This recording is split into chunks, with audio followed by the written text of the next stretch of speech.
Idukki ഉടുമ്പൻചോലയിലെ UDF സ്ഥാനാർത്ഥി സേനാപതി Venu vote അഭ്യർത്ഥിക്കുമ്പോൾ നിലവിലെ MLA MM മണിയെ വിമർശിക്കുന്നില്ല.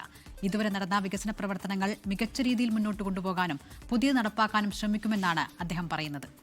LDF സ്ഥാനാർത്ഥി KK ജയചന്ദ്രനെ ശക്തനായ എതിരാളിയായി കാണുന്നുവെന്നും സേനാപതി വേണു 24നോട് പറഞ്ഞു. റിപ്പോർട്ട് കാണും. ഇടുക്കിയിൽ കോൺഗ്രസ് സ്ഥാനാർത്ഥികളെ നിർണ്ണയിക്കുന്നതിൽ അവസാന നിമിഷം വരെ വമ്പൻ ട്വിസ്റ്റ് നടന്ന മണ്ഡലമെന്ന് പറയുന്നത് ഉടുമ്പൻചോലയാണ്.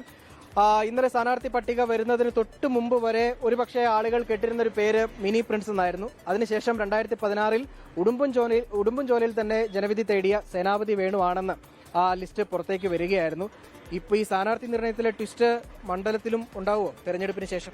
സ്ഥാനാർത്ഥി നിർണയത്തിൽ പാർട്ടി പരിഗണനകൾ വെച്ചു എന്നുള്ളതാണ്. ഇപ്പോൾ അന്തിമഘട്ടത്തിലേക്ക് കടന്നില്ലായിരുന്നു.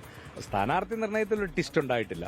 പക്ഷെ മണ്ഡലത്തിൽ ട്വിസ്റ്റ് ഉണ്ടാകും എന്നുള്ള കാര്യത്തിൽ തർക്കമില്ല. കാരണം ഈ മണ്ഡലം ഐക്യ ജനാധിപത്യ മുന്നണി തിരിച്ചുപിടിക്കും. ഞങ്ങൾ വലിയ ഭൂരിപക്ഷത്തിൽ ഇത്തവണ വിജയിക്കും.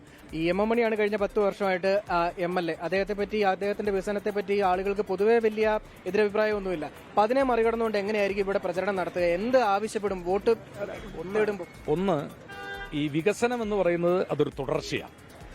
അദ്ദേഹം കഴിഞ്ഞ 10 കൊല്ലം നടത്തിയിരിക്കുന്ന വികസനം തുടരണം.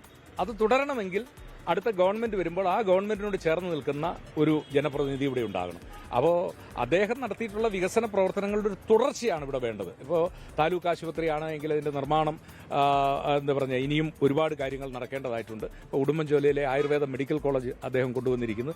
അതിന്റെ പൂർത്തീകരണങ്ങളുണ്ട്. അങ്ങനെ നിരവധിയായ ഒരു വികസന പ്രവർത്തനം അത് തുടർന്നു വരുന്നു. ആ തുടർന്നു വരുന്ന വികസന പ്രവർത്തനത്തെ അതിന്റെ പൂർത്തീകരണത്തിലും പുതിയ വികസന പ്രവർത്തനങ്ങൾ നമ്മുടെ നാട്ടിൽ കൊണ്ടുവരിക, അത് ആണ് ഞങ്ങൾ ഉയർത്തുന്ന മുദ്രാവാക്യം. 2001 മുതൽ LDF ആണ് തുടർച്ചയായിട്ട് വിജയിച്ചു വരുന്നത്. 2016 മാത്രം ആ വിജയത്തിന്റെ മാർജിൻ ഒരു 1100 സംതിങ്ങിലേക്ക് കുറഞ്ഞിരുന്നു. അത് BDJSന്റെ ശക്തമായ ഒരു സാന്നിധ്യമായിരുന്നു. ഇത്തവണയും BDJSന്റെ സ്ഥാനാർത്ഥിയുണ്ട്.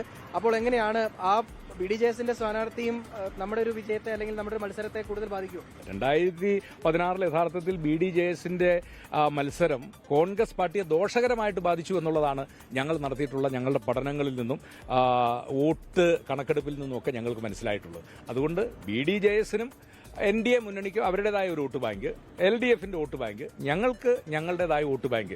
ആ വോട്ട് ബാങ്ക് കുറച്ചുകൂടി വിപുലപ്പെടുത്തിക്കൊണ്ട് ഞങ്ങൾ 2016 നേരിയ മാർജിനിലുള്ള എൻ്റെ കുറവ് അത് 2026 വലിയ ഭൂരിപക്ഷമായിട്ട് എനിക്ക് മാറ്റാൻ കഴിയുമെന്നുള്ളതാണ് എൻ്റെ ആത്മവിശ്വാസം. എൻ്റെ അല്ല, ഞങ്ങളുടെ പ്രവർത്തകരുടെ ആത്മവിശ്വാസം. എന്തായാലും വിജയാശംസകൾ.